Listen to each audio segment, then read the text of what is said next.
문제다. 수입 연수다. 경찰도 그렇고 검찰도 그렇고 제대로 풀면 다 나올 것 같은데. 다음 선거 때는 이렇게 되는 거 아니겠습니까? 우리 의원님들 제발 정신 좀 차리시죠. 모르는 것보다 아는 게 더 많다. 자팍다식한 기자들의 신개념 토크쇼 전남 기자회견.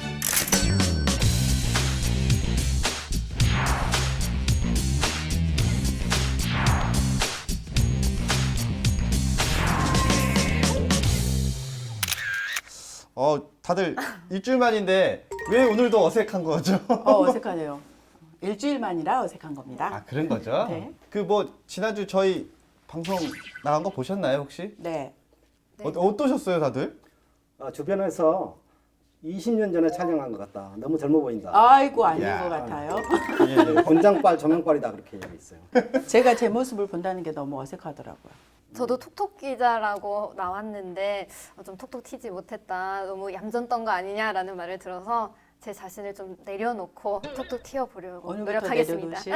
혹시 제 거 뺏어가시려고 그런 건 아니죠? 네, 깜찍은 아니고요. 지금 생각해봐야 되는 건 시기적으로 총선을 앞두고 있잖아요. 맞아요. 총선에 문제는 없을까? 하게 될까요? 일정의 변동은 없을까요? 없을 것입니다. 추정입니까? 전쟁 중에도 투표는 했고 선거는 했고 또 중요한 정치 일정이 연기가 되면은 뭐 모든 국가 대사가 연기가 되게 돼 있어요. 지금 20대 국회의원의 임기가 5월 말입니다. 그래서 그 전까지는 선출이 돼야 되고 또 준비 과정이 있지 않습니까? 그래서 연기할 가능성은 희박하다고. 얘기 듣다 보니까 6.25 때도 투표했다면서요. 맞아요, 선거를 맞아요, 했다면서요. 맞아요. 그런 이야기들이 있는데 실제로 제가 선관위에 물어봤어요. 혹시 코로나19 때문에 선거 기간이 달라지거나 할 수 있나요? 했더니 전혀 없답니다. 그런 권한을 선관위에서 갖고 있는 게 아니라 맞아요. 대통령이 갖고 있습니다. 그런데 방법을 어떻게 하고 있느냐? 아니 그냥 전염병이 이렇게 확산이 되고 있는데 선거를 하겠다, 투표를 하겠다고 계속 줄을 서 있는 많은 사람들 어떻게 할 거냐?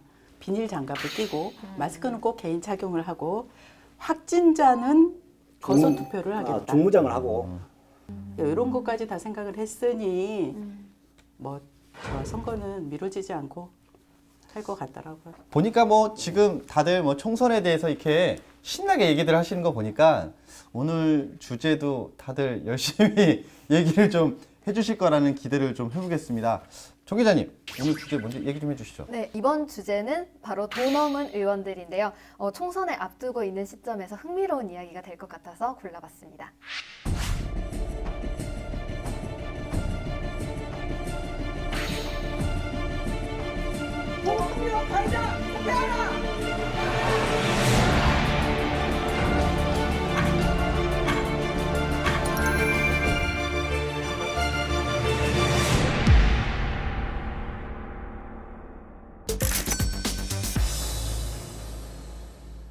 우리 정 기자님 계속 하실 말씀이 가장 많으실 것 같아서 먼저 얘기를 좀 해주시죠. 지난해 가장 이슈가 됐던 사건이 모 지역 지방의회 성희롱 발언 논란이었죠. 제명이 됐죠. 제명이 의원직이 제명된 게 이례적인 일이죠. 네. 제명이 됐고 또 형사 사건이 이렇게 진행이 되고 있어요. 근데 최근에 무혐의 그렇죠. 그러니까 남자 의원과 여자 의원 사이에 서로 고소 고발을 했어요. 성추행, 모욕죄, 명예훼손 양쪽이 다 했는데 성희롱 모욕죄 부분은 그러니까 성추행 모욕죄 부분은 무혐의 그러니까 증거가 없다. 그러니까 이제 서로 주장을 하고 나도 성추행 당했다 이렇게 주장을 했는데 상대방은 그걸 부인하고 또 그걸 들은 적도 없고 이런 것 때문에 결국 검찰에서 일단 무혐의 처리를 했어요. 무혐의 처리를 하고 불기소 방침을 정했는데 여성 의원님께서는 이제 불복해서 항고를 해놓은 상태죠. 아직까지는 무혐의 처분이 났고 하지만 또 제자리에 돌아오지는 못했단 말이에요. 이 부분들 좀 어떻게 바라보시나요, 다들? 해당 남자 의원이 지난 2월 27일 기자회견을 했죠. 저희 가족들까지 죽기보다 힘든 그 고통을 감내해 왔습니다. 악의적인 제명운동 등 마녀 사냥을 해가며 저를 성범죄자로 매도했고 본인이 기자회견 핵심이 그겁니다. 나의 무고함이 밝혀졌다. 그래서 나는 명예 회복을 위해서 나서겠다. 이런 취지로 기자회견을 했는데 문제는 그거죠. 이게 수사기관에서 사법기관에서 불기소 처분한 것은 어떤 그게 범죄가 성립하느냐 마느냐 이걸 갖고 따지기 때문에 그리고 또 일부 모욕죄 같은 경우는 공소시효가 6개월밖에 안 됩니다. 그래서 이미 지났고 그래서 공소권 없음, 증거 불충분 이렇게 돼서 이제 이게 무혐의 비슷하게 이제 처분이 됐죠. 하지만 또 해당 여성 의원은 이에 불복해서 항고를 해놓은 상태고 또 시민단체에서는 검찰의 불기소 처분에 대해서 항의하는 1인 시위를 계속하고 있고 시민단체가 지금도 진행 중인 굉장히 반발을 사건입니다. 많이 하더라고요. 예, 진행 중인 사건입니다.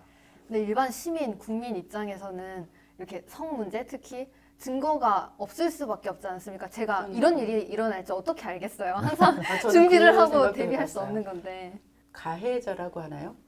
가해자가 사람이 많은 곳에서 수행을 하거나 희롱을 하거나 그러지는 않을 거 아니에요. 어떤 증거들을 그럼 내놓을 수 있을지 법에서 요구하는 증거들이 정말 찾기가 힘들다는 거죠. 증인들이 이제 없다는 얘기죠. 증인들이 그렇게 말한 적, 그렇게 행동한 적을 본 적이 없다. 동료 의원들이 이렇게 증언을 하고 또 본인은 부인하고 또 쌍방 고소입니다. 쌍방 성추행 혐의로 쌍방이 고소하고 두 번째 고소한 것은 모욕죄고 이쪽은 명예훼손이고 이런 이거 다, 상황에서 그 시의회 의원직을 제명당했잖아요. 의회에서 이런 결정을 내렸을 때 뭔가 이유가 있지 않을까요? 그렇죠. 의회에서 의원직을 박탈하는 제명 결정을 내린 것은 이 사법기관의 판단하고는 별개로 의원 행동 강령 조례가 있습니다. 그 품위 조례 손상. 보면 품위 손상 부분을 가지고 했기 때문에 제명 결정을 내린 부분이 물론 그 당사자인 전 지방 의원께서 소송을 제기해서 그래도 진행이 중에 있는데 검찰의 1차적인 불기소 판단과는 무관하게 진행될 것으로 전망이 됩니다. 제명된 걸 다시 번복할 수가 있나요? 시의회에서? 번복은 어렵죠. 근데 솔직히 이게 아직까지 어떠한 입장도 나온 게 아니잖아요. 그러니까 흔히 말해서 법에서도 불기소 처분을 했고 다음 부분은 현재 소송이 진행 중이고 어떤 것도 나오지 않은 상황에서 기자회견을 했단 말이에요. 이거를 네. 처리가 전 됐다라는 의원이. 거는 법원에 이걸 다시 올려서 되돌릴 수 있는 방법은 없을까요? 그러니까 당사자 의원이 그러니까 제명당한 의원이 그 해당 의회에 나에 대한 제명 결정은 잘못됐다 해서 소치하를 그렇죠. 제명 무효 소송을 제기해 놓은 상태죠. 참 이게 쉬운 문제는 아닌 것 같아요. 말 그대로 우리가 흔히 말해서 누구 엉덩이 만졌다고 해서 이러고 가서 카메라 찍을 수 있는 것도 아니고 그래서 그렇다고 이게 보여지는 장소도 아니고 얘기를 하고 있다고 해서 누가 가서 이제 요즘에 핸드폰 녹음도 잘 되니까 이렇게 해서 앞에서 이렇게 대놓고 이렇게 녹음할 수도 없는 거잖아요. 여기 마이크도 있지만 언제 데려가서, 어느 상황에 나타날지 모르는 맞아요. 일이니까. 그렇다고 항상 이렇게 카메라를 쥐고 다닐 수도 없는 노릇인데 되게 당한 사람 입장에서는 굉장히 억울할 것 같고 또 가해자라고 지목은 받았지만 본인이 정말 하지 않았다라고 하면 그 역시도 되게 억울한 사연일 것 같아요. 제가 보기에는 의정 활동과 그분들의 그 어떻게 개인적인 활동 이게 좀 구분이 안 된 것 같아요. 그래서 의정 활동 초선 의원들이지 않습니까? 그러니까 의정 활동하면서 또 밤에는 자기들끼리 그냥 술 마시고 이렇게 하면서도 농담하고 이러다 보니까 이제 굉장히 편해졌죠 서로. 그러면서 그 경계선이 무너진 거네요. 경계선이 무너져서 1차 마시고 2차 가자니까 또 안 가니까 여성분 손을 비틀어 잡고 이렇게 하고 또 의원 연수를 가서 남자 의원이 치과 진료를 해서 술을 못 먹겠다고 했는데 강제로 이렇게 먹였다. 그래서 그것은 폭행죄로 검찰에서 기소를 해놨어요. 그렇게 이제 성추행이라고 이야기를 주장을 했는데 듣다 남자 의원 보니까 쪽에서 그것은 여성 폭행이다. 의원이 주장했던 내용은 전혀 없이 남성 의원이 주장한 내용만 지금 말씀을 하셨단 말이에요. 의사에 반하여 술을 강제로 먹였다. 팔짱을 그런데 끼고 아직도 여성 이렇게 의원은 먹였다. 아니다 하고 있잖아요. 그 성추행은 아니다. 대신 의사에 반해서 강제로 술을 먹였기 때문에 폭행죄다. 그래서 검찰이 기소를 했죠. 근데 이런 문제들에 있어서 가해자의 의도는 그게 아니었을 없을지라도 상대방이 느끼면 상대방이 기분이 나쁘다. 피해자가 난 이걸 피해라고 생각한다면 그걸 시정하고 고치는 게 맞다고 보거든요. 그렇죠. 그러니까 뭐 가장 너무 중요한 빨리 거는 인정하시네. 그런데 너무 빨리 그러니까 지방 의원들이 5G급이시네. 지방 의원들이 초심에 그러니까 임기 초반이지 않습니까? 그래서 뭐 서로 그런 열정적인 의정 활동을 하기 위해서 서로 의기투합하고 좋습니다. 근데 이게 너무 지나치다 보니까 여튼 술 때문에 일어난 문제다. 결론이 수입 왼수다. 술이 왼수다. 술이 왼수다. 뭐 일단은 뭐 정리를 조금 하자면 사실 이런 것 같아요. 그러니까 가해자도 피해자도 사실은 어떤 게 정확한 진실인지가 밝혀지지 않은 상황이고요. 그리고 둘의 목소리에 대해서 분명히 똑같이 법의 판단을 받아야 되는 상황인 것 같아요. 그래서 이런 부분은 최종적으로 어떤 결론이 나올지는 모르겠지만 정말 피해자가 나오지 않는 게 가장 중요한 부분인 것 같고요. 결국 억울함은 양측이 없어야지.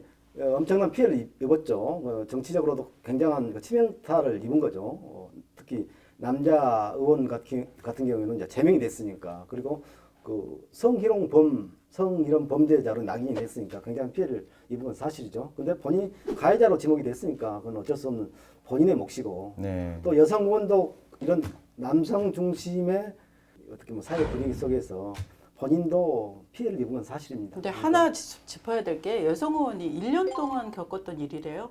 지적을 하면서 너 하지 마라 이렇게 또 했다고 주변에 그래요. 있는 의원들이 이거 자주 봤다는 얘기가 있거든요. 사실 뭐 그런데도 둘만 아직- 있는 자리는 아니었을 것 같아요. 그러니까 뭐 그런데도 증거가 없다, 불충분하다. 부인한 거죠 다 동료 아, 서로 의원들도. 술 마시는 자리였으니까 이렇게 넘어갈까요? 그렇죠. 예.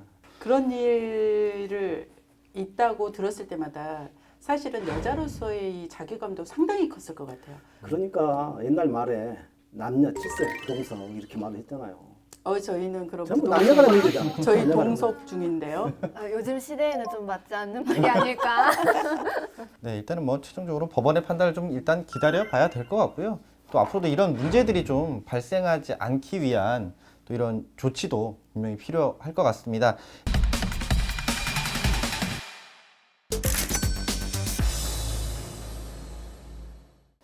최근에 전라남도 의회에서 뭐 이렇게 어린이집 예산을 좀 일방적으로 증액했다 이런 논란도 사실은 좀 있어요. 어떻게 보면 이것도 지금 현재 가지고 있는 기초의회들, 광역의회들 의원들의 좀 갑질이죠, 갑질. 갑질 논란이 네, 아닐까 네. 싶은데 이건 좀 어떻게 이해충돌이죠, 보시나요? 이해충돌. 네. 이해충돌. 뭔가 그런 경우는 뭔가 아마 로비가 있었고 그 로비에 따라서 예산을 이제 사실 예산 편성권은 집행부가 갖고 있거든요. 심사하고 그걸 삭감하고 뭐 증액하고 이 부분만 지방의회가 갖고 있는 거 아니겠습니까? 근데 편성하는 것 자체에 개입했다고 한다면 뭔가 있었겠죠. 일단 사건을 좀 보면 지난해 12월이었어요. 맞아요. 올해 예산안 심의 과정에서 당초 예산보다 2배, 3배가 뛰어 있었다는 거예요. 결론적으로 말하면 그 상임위에 예산 심의를 했던 자리에 있어서는 안 되는 의원이 있었다는 얘기죠. 어린이집 운영하는 뭐 자기 부인이 운영하는 의원이 딱 그렇습니다. 앉아서 심의를 도왔나? 라는 생각을 할 수 있겠죠. 충분히 오해 소지가 있거든요. 뭐 그렇죠. 했든 안 했든 이렇게까지 굳이 해야 될까라는 생각이 솔직히 좀 들었어요. 어차피 뻔히 다 보이는데. 그때 당시에 논란이 됐던 게 어린이집 예산 요거 관련해서는 2배가 뛰었는데 저소득층 미세먼지 마스크 지원 요거는 반값으로 떨어졌었어요.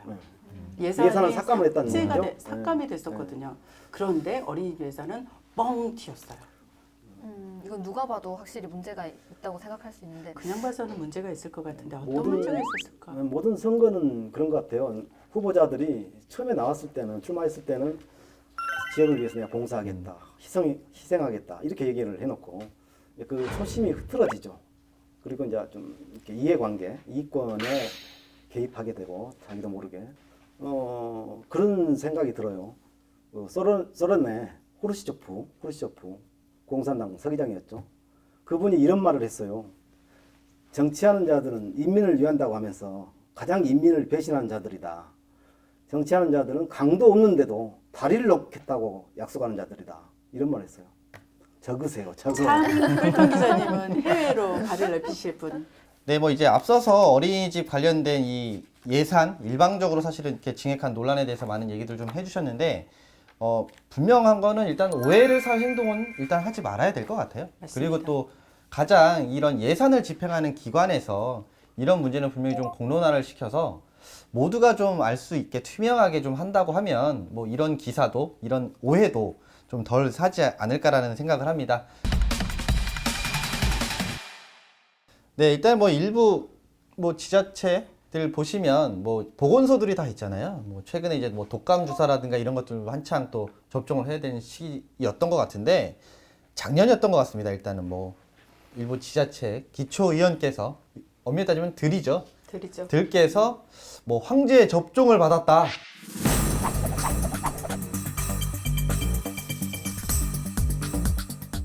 그 문진표를 작성하게 돼 있죠. 독감 예방 접종이나 하려면 이제 의사가 직접 이렇게 해야 되죠. 근데 그거 없이 그냥 간호직의 직렬을 갖고 있는 공무원이 마쳤죠.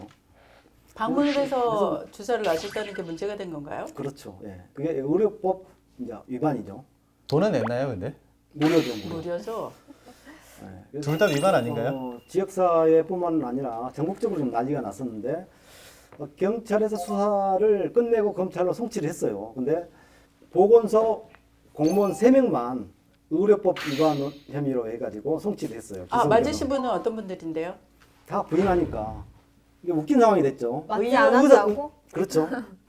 이게 의료법 위반으로 이렇게 송치가 되더라도 나중에 처벌을 받더라도 뭐 과태료 수준에 그친다고 과태료. 하더라고요. 그래서 지방 의원들은 빠져나가고 근데 실상 거기서 맞으신 예쁘든- 분들이 문제가 돼야지 왜 네. 그쵸. 명령을 들을 수밖에 없는 분들이 네.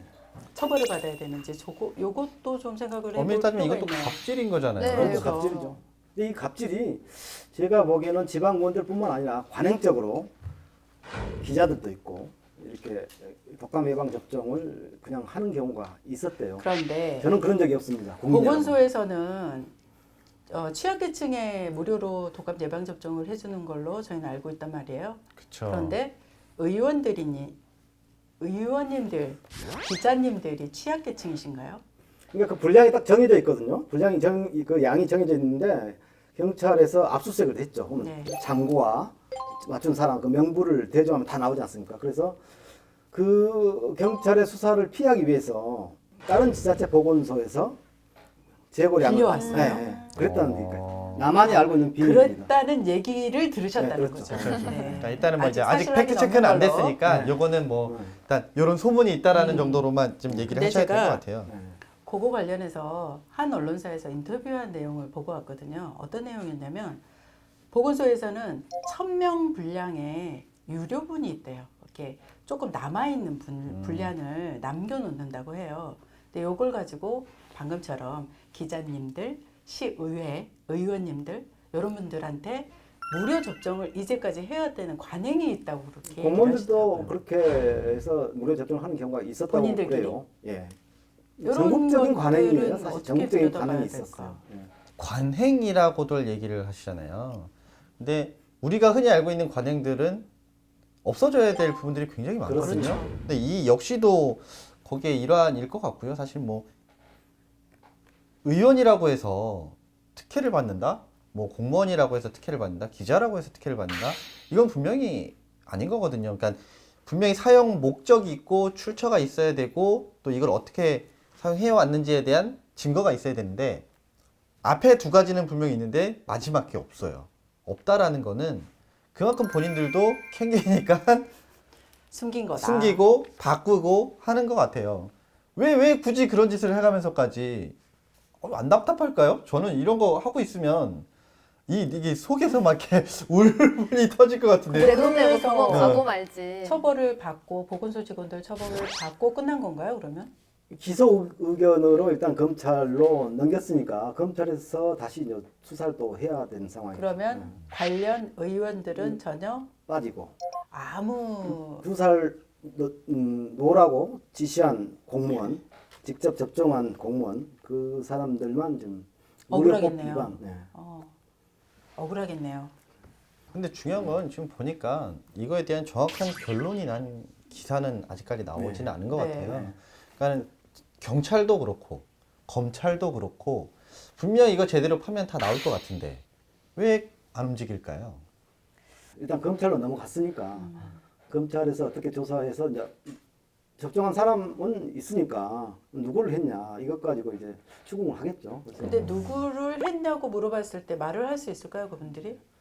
글쎄요. 일단 이제 지방 의원들은 또 선출직이다 보니까 자신들이 접종을 맞았다 이걸 시인하게 되면 다음 선거 때는 이렇게 되는 거 아니겠습니까? 치명타를 선거가 아까 입으니까. 그 피해를 근데 겪었다던 그 이제 공무원들 있잖아요. 그분들이 왜 말씀을 하지 않으시는 건가요, 그러면? 더 큰 피해가 그렇죠. 본인들한테 올 거를 알고 있으니까 그런 거 이거는 아닐까요? 잠깐이겠지만 네. 근무하는 내내 혹시라도 있을 참 이 의원님들 갑질 논란은 언제까지 나올까요? 반성해야 되는 부분인데 아직도 계속되고 있죠.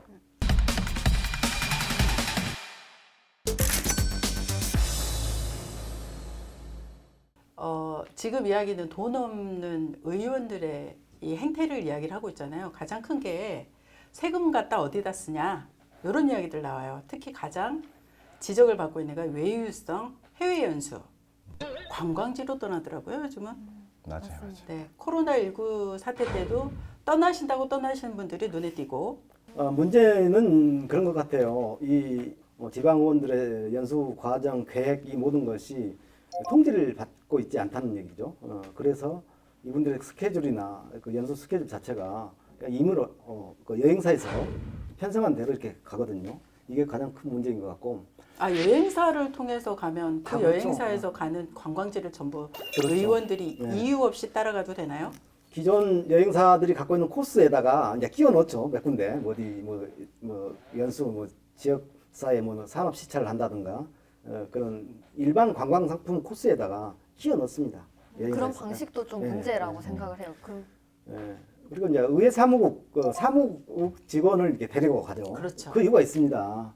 가면 일단 짐꾼이 생기지 않습니까? 짐꾼이. 보좌 보좌 비서가 생깁니다. 더 큰 게 있어요. 더 큰 게.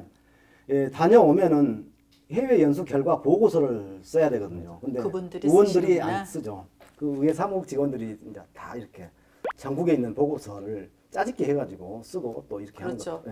예. 인터넷에서도 찾을 수 있는 내용을 전부 다 네, 보고서에 네. 올린다는 그런 지적도 많았는데 해외 연수 꼭 해외로 가야 될까요? 저는 이런 고민도 해봐야 된다고 봐요. 국내 연수도 가기는 가요. 네. 근데 국내 연수도 보면 대체적으로 관광 일정인 것 같아요. 그냥 관광 일정, 예. 몇 군데 좀 시찰 돌고 얘기 듣고 그 외에는 대부분이 다 이제 먹고 마시고 뭐 보고 즐기고 관광 관련해서는 그쪽 상임위에서 해야 될 일 아닌가. 여기저기 다 상임위들이 전부 관광을 하러 다닌단 말이에요. 지방 의원들이 해외 연수를 가든 국내 연수를 가든 이런 건 느끼죠. 갔다 와서 세계는 넓고 할 일은 많다. 그러니까 그런 얘기들은 진짜 많이 하는 것 같아요. 저는 여기에 조금 동조하는 게 뭐냐면 의원들이 가서 견문을 넓히고 좀 보고 와서 국내에 좀 도입할 수 있는 부분들은 도입하면 좋다라고 보긴 하는데 문제는 그냥 보고 와서 우리도 도입합시다 몇 마디 하고 끝나요. 네. 그냥 좋다 요 정도? 그렇습니다. 이지 않을까? 처음 떠날 때부터 그래서 네. 체계적인 좀 그렇죠. 계획이 필요할 네. 것 같아요. 그래서 사전에 좀 공부도 하고 의원들이 어떤 나라를 간다, 어떤 나라 어떤 시설을 시찰을 한다 그러면 사전 공부를 좀 해야 되죠. 근데 그런 공부가 안 되고 있고 여행 겸 떠난다, 머리 식히러 떠난다 이런 개념들이 많죠. 1인당 평균 500만 원이 듭니다. 지금 500만 원. 그리고 10명이 가면 5천만 500만 원, 원. 1인당 평균 네. 500만 원을 통상- 지원을 해주나요? 순수한 세금으로 예산으로 다 네. 가는 거죠. 우리 세금이 그렇게 쓰인다는 게 좀 관광이 억울할 것 그러면? 같은데 이거를 그러면 국민들한테 저는 공개를 하는 것도 좋을 것 같아요. 이제 어떤 일정으로 목적으로 우리가 이렇게 떠난다. 그렇게 되면 좀 문제가 발생이 적지 않을까. 그렇죠. 그러니까 이게 처음에 아시겠지만 이런 그 해외 연수를 좀 계획을 할 때 분명히 절차가 있거든요. 그리고 이 심의위원도 분명히 있어요. 위원회가. 이 위원회에는 여기에 동참하는 의원은 참여를 못하게 되어 있단 말이에요. 근데 일부 의회 같은 경우는 그 의원이 거기 위원회에 또 소속이 돼 있고 그렇습니다. 자기가 놀러 가면서 자기가 심의하고 심의하고. 다 그냥 다 하는 거예요, 본인이. 근데 결국은. 시기를 또 얘기를 해봐야 될 것 같아요. 여름에 홍수가 물난리가 나 있는 상황에서도 해외 연수를 가시는 분들 계시죠? 이미 몇 개월 전에 일정이 잡혀 있지 않습니까? 그러니까 이제 변경도 못 하고 그렇지만 항공권이나 뭐 이런 지역민들을 돕자고 하시는 분들이 이분들이잖아요. 근데 본인들이 해외 연수 갔다 오신단 말이에요. 그것도 관광 일정으로 가신다면서요. 그러니까 저는 그렇게 생각해요. 지방 의원이 되기 전에는 아시아를 못 넘어간 분들이 이제 지방 의원 당선되고 나서 해외 연수 겸해서 유럽까지 가고 막 24시간 비행기도 타고 얼마나 큰 행복입니까? 저 이번에 코로나19 때 나갔다 오신 분들도 계시죠? 네. 그렇죠. 뭐 의회에서도 가셨더라고요. 맞아요. 이분들 자가격리 하셨을까요? 보성 장흥군 의원들도 네. 갔고 사실 취소하는 것도 있어요. 그렇습니다. 근데 굳이 강행을 하는 이유가 뭘까? 이미 일정이 잡혔다. 이렇게 얘기해요.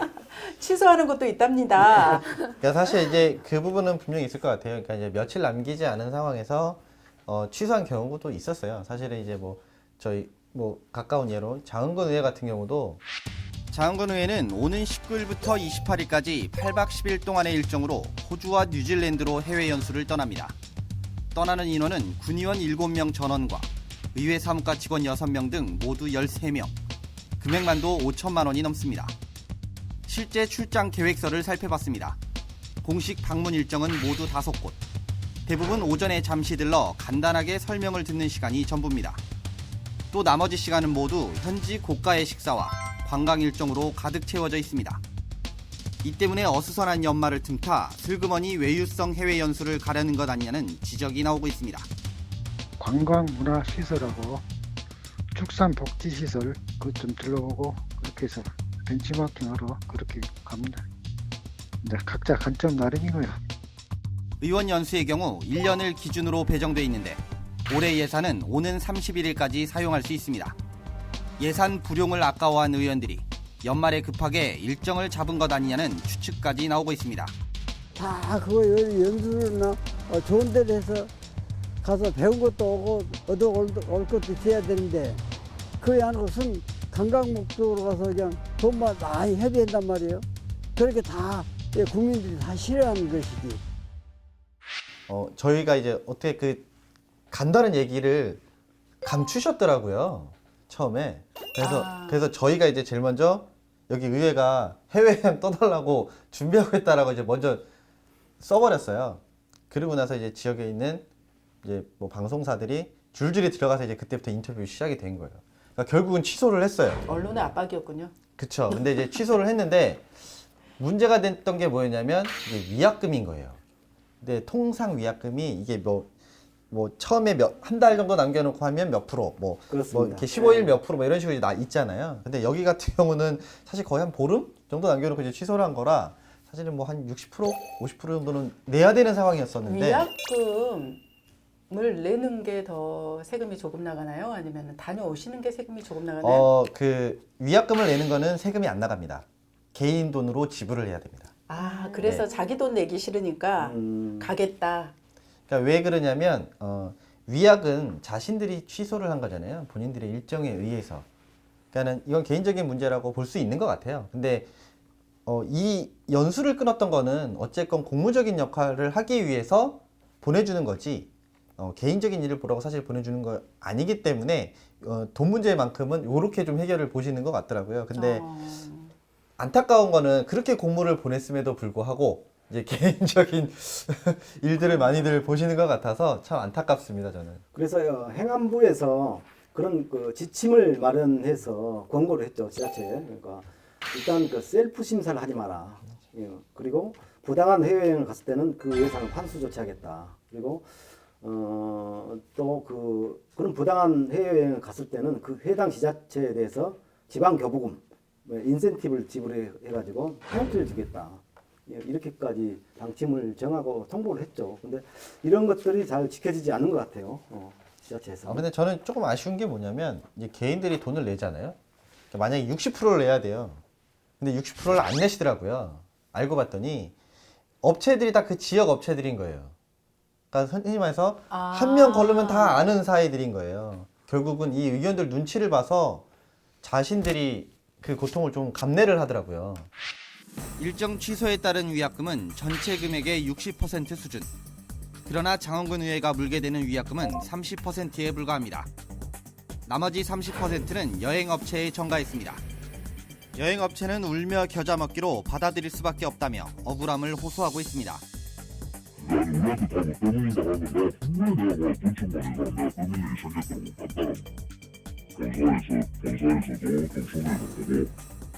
그러면 결국 그 업체에서 그 영세한 그 지역에 있는 여행사들이 어느 정도 그거를 감안하는 것 같아요. 왜냐하면 다음 것도 어쨌건 뭐 군에서 가든 군위에서 가든 뭐 시의회에서 가든 이것들을 자기네들하고 이렇게 연계해서 가려면 그렇죠. 예. 여기에 대한 걸 자기들이 처리를 어느 정도는 맡아주는 것 같아요. 근데 이제 이번 장흥부의 군의회 같은 경우는 이제 그 여행사 본사에서 뭐 상황이 지금 이게 어쩔 수 없는 거니 그리고 또 지역에 있는 여행사가 이렇게 되면 영세한데 본사에서 그 부분은 좀 어느 정도 유예를 좀 해줬어요. 그래서 뭐 30% 정도 가까이만 이제 그 의원들이 내는 걸로 합시다 해가지고 이제 마무리를 지긴 했는데 이게 보면 결국은 의원들은 자기네 돈 써서 위약금을 낸다고는 하지만 결국은 지역 업체한테 또 결국은 또 손 벌리는 셈인 거잖아요. 누구를 위한 연수인지 정말 다시 한번 생각을 해봐야 되지 않을 수가 없을 것 같습니다. 그거 같아요. 일단 투명하게 보여주자. 그리고 왜 내가 연수를 여기 이때 가야 되는지 이것도 분명히 밝혀주면 사실은 뭐 합당하다고 하면 반대할 이유 사실은 없잖아요. 그리고 또 일정이라든가 또 왜 이런 부분을 예산을 세울 때도 이미 뭐 내년에 우리가 이런 부분에 있어서 미리 가야 되겠다라고 한다 보면 뭐 그 부분도 뭐 투명하게 다 밝혀주시면 뭐 충분히 뭐 납득할 만한 연수다. 그럼 뭐 누구든 박수 치면서 보내드릴 수 그리고 있을 또 것 하나 같아요. 생각해야 되는 거는 도민들을 우선시하는 연수여야 되지 않을까. 그렇죠. 지역을 위하는 연수. 그런 연수가 지금까지 없었기 때문에 이런 이야기들이 있지 않을까라는 생각을 하게 됩니다. 다녀와서 뭔가 하나라도 남는 게 있는 여행이었으면 보고서라도 연수였으면. 제대로 들어오면 1인당 우리가 개선을 하려면 의원 1인당 100페이지 분량의 보고서를 이제 쓰게 만드는 거예요. 가능합니까 그게? 그냥 아무도 안 가. 못 가.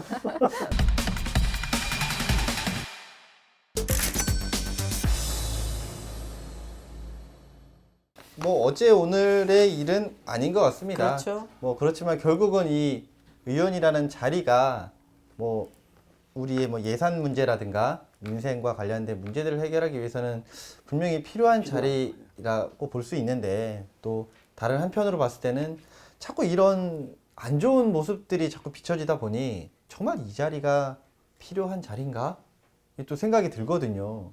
근데 중요한 건 이제 총선이 얼마 안 남았어요. 그래서 선택이 네. 중요합니다. 한 번의 선택이 몇 년을 장합니까?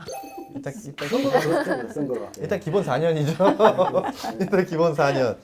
네, 뭐 저희가 앞서서도 이제 잠깐 총선의 이야기를 좀 나눈 것 같아요.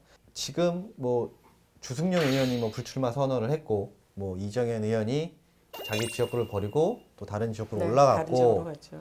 또 뭐 현직 의원을 밀어내느냐, 뭐 다른 사람 뭐 신인이 뭐 올라서느냐. 항상 선거 때마다 나오는 얘기이고 또 이런 상황들이 계속 반복되는 것 같거든요. 그래서 이번 시간에는 좀 총선 얘기를 좀 해봐야 될 것 같습니다. 가장 총선에 박식하신 끌턴 기자님. 저는 바둑을 두는 거 구경만 했지 바둑을 직접 안 둬봤으니까 잘 모르겠습니다. 아시죠? 그래도 취재해 오신 내용들을 좀 일단 풀어주시죠. 요거를 바탕으로 좀 얘기를 해줬으면 좋겠어요. 이번 각당의 시간인데. 대부분 네. 좀 경선이 끝났죠. 후보들 거의 확정하고 있는 과정이고 오는 26일, 27일 후보 등록을 하게 됐죠. 그리고 본격적인 10월 동안 선거운동을 하게 되는데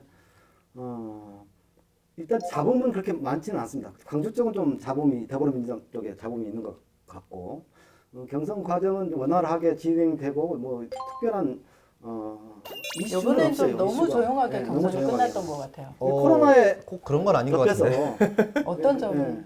그러니까 너무 사실은 조용했던 것 같아요. 뭐 선거 운동이라든가 선거 전체적인 분위기로 봤을 때는 코로나19로 좀 잠잠하고 많이 묻힌 건 사실이지만 그 경선 과정이라든가 이런 것들을 좀 보게 되면 사실은 뭐 사실 여기 같은 경우는 민주당 경선이 대부분이잖아요. 근데 전통적인 텃밭이라서 지역적인 것도 분명 여기는 이제 전체적으로 봤을 때는 큰 소란이 좀 덜할 수도 있는데 지역구별로 나눠서 보자면 뭐 이쪽 서남권보다는 동부권보다는 광주권역 이런 식으로 좀 더 시끄러운 성향이 좀 더 많은 것 같고요. 그리고 일단은 뭐 저 순천만 보더라도 애초에 분구를 시켜주겠다 해놓고선 이거는 엄하게 해룡면 하나를 저 광양 쪽에 붙여놓고선 네. 이렇게 해서 너네 가불로 나눴으니 이쪽은 전략공천 줄게, 이쪽은 니네 기존에 뭐 하던 사람 줄게, 이런 식으로 해서 또 시끄러워졌어요. 뒤집어져요. 선거구획정안이 상당히 논란이었죠. 근데 일단 선거는 그래요. 선거 한번 이렇게 국회에서 아니면 당에서 뭐 망치를 한번 두드리면 그대로 끝납니다. 그대로 그냥 진행되지. 아무리 반발해도 그냥 고하는 거예요. 그래서 이 선거 과정에서는 5만 가지 일들이 벌어져요. 사실 웃기는 일이 너무 많이 벌어지지 않습니까? 어떤 게 가장 눈에 많이 들어오세요? SNS죠, SNS. 오히려 밖에서 선거운동 하고 있는 분 저번에 봤는데 이 시국에 뭐 하는 거지? 라는 생각이 들 정도로 인사 열심히. 인사를 하고 자기 새벽부터 의견을 알리기 열심히 위해서. 인사. 그 대신 이 코로나19 확산으로 이제 정치 시민들이 좀 볼이익을 볼 수밖에 없죠. 왜냐하면 사람들이 모르니까. 그렇죠. 기존 정치인들은 굉장히 지명도가 있으니까 유리하죠. 그렇게 또 전망을 하고 있어요. 예. 근데 정치 신인 얘기를 하시니까 이번 올해부터 달라지는 게 18세 선거권. 예. 아, 그쵸. 진짜 고등학생도, 신인이거든요. 고3. 인재 투표를 처음 해보는. 그런데 어떤 후보가 나오는지조차도 지금 몰라요. 교육을 하겠다고 했거든요, 선관위. 교육위원회, 아니 아니 뭐 교육청. 교육청도 하기로 네. 했고 네. 뭐 선관위도 하기로 했는데 뭐 딱히 학교를 없었어요. 못 가는 그쵸. 상황이잖아요. 어떻게 홍보를 하고 있을까? 저는 그것도 좀 궁금하거든요. 근데 요즘 아이들이 학생들이 생각보다 굉장히 인식이 높더라고요. 선거에 대해서. 그래서 뭐 청소년 의회라는 활동도 하고 있고 그래서 생각보다 정치에 관심이 많고 오히려 제 또래보다 먹고 살기 바쁜 직장인보다 더 많이 알고 있어서 저도 놀라울 정도였는데 그거는 아주 일부 학생들의 이야기가 아닌가 싶어요. 실제로 가서 교육 현장이 어떻냐 이렇게 물어본 적이 있는데 전혀 관심이 없어요. 투표? 18세 선거권? 이거 투표 안 할 건데요. 이렇게 이야기하는 친구들이 대부분이었고 그래서 어떻게 그 18세 선거권을 가진 이 신인들을 끌어내느냐가 이 올해 총선의 과제가 아닐까 싶은 생각이 근데 들어요. 저는 이 무관심 쪽이 좀 더 많지 않을까라고 저는 조심스럽게 점치거든요. 이유로 봤을 땐 이건 다 어른들의 잘못인 것 같아요. 그냥 항상 정치 뉴스를 틀어서 정치를 보면 항상 싸움을 해요. 그리고 누가 들어도 이해가 안 가는 정책이나 논리들을 펼치고 있고, 그리고 학생들이 관심을 끌 만한 아까 말한 정책도 부재라는 게 그 이유 중에 하나이지 않을까. 청소년 정책이 진짜 없었던 거는 수도권이 없었기 때문이다라고 얘기를 했거든요. 그래서 나이 드신 분들 복지에는 굉장히 많은 치중을 하잖아요. 맞아요. 근데 청소년 복지는 정말 너무 열악해요. 사실 두루뭉술하게 던지죠. 그래서 이거를 좀 개선을 해보고자 18세 선거권 이야기가 나왔던 건데 이분들이 사실은 관심이 없다 그러면 어떤 의미를 가질 수 있을까? 그리고 후보에 대해서 어느 정도 생각도 안 해봤는데 기준조차 없는데 누구한테 투표를 해? 나는 뭘 하지? 이런 생각조차도 못 할 것 같아요. 그러니까 노인들은 투표장에 가고 그 확률이 더 높고 투표 참여율이 높고 젊은 층들은 투표장에 가지 않고 그러다 보니까 나라의 모든 복지 시스템이 노인 중심으로 더 치우쳐져 있지 않는가 하는 그런 생각을 해요. 그러니까 그러니까 하나 좀 생각을 해볼 수 있는 건 그래도 이 18세 선거권 이제 막 취득한 이 분들은 학연, 지연 생각하지 않을 것 같아요. 맞아요. 아, 근데 혈연은 좀 작용하지 않을까요? 그랬어요. 혈연은? 이런 얘기를 안 했습니다. 네, 일단은 뭐 돈 없는 의원들 사실은 뭐 가장 눈살을 찌푸리게 하는 부분들인 것 같습니다. 하지만 또 우리 앞으로 이제 만 18세 친구들이 또 이게 뭐 투표까지 해야 되는 상황에서 이런 부분들 분명히 또 지역에서도 또 정책적으로도 저희가 좀 이렇게 대안도 좀 제시를 해줘야 되지 않을까라는 생각이 들고요. 또 우리 의원님들 제발 정신 좀 차리시죠. 정신 좀 차리세요. 네, 일단 뭐 지금까지 저희가 여러 얘기들을 좀 나눠봤습니다. 일단 뭐 다음엔 더 좋은 시간으로 또 더 풍부한 주제로 또 길랄하게 한번 얘기 한번 해보시게요. 좋으시죠? 네. 좋습니다. 좋으시죠? 대답을 안 하시네요. 하기 싫은 거야? 아, 다음도 좀 기대를 해보겠습니다. 저는 주에 안 나오시는 거 끌텅 아니죠? 기자님의 끌텅까지 파는 모습을 보고 싶습니다. 대답 안 해. 네, 일단 뭐 지금까지 함께 해주셔서 감사하고요. 지금까지 전남 기자회견이었습니다. 다음 시간에 더 좋은 모습으로 찾아뵙겠습니다. 감사합니다.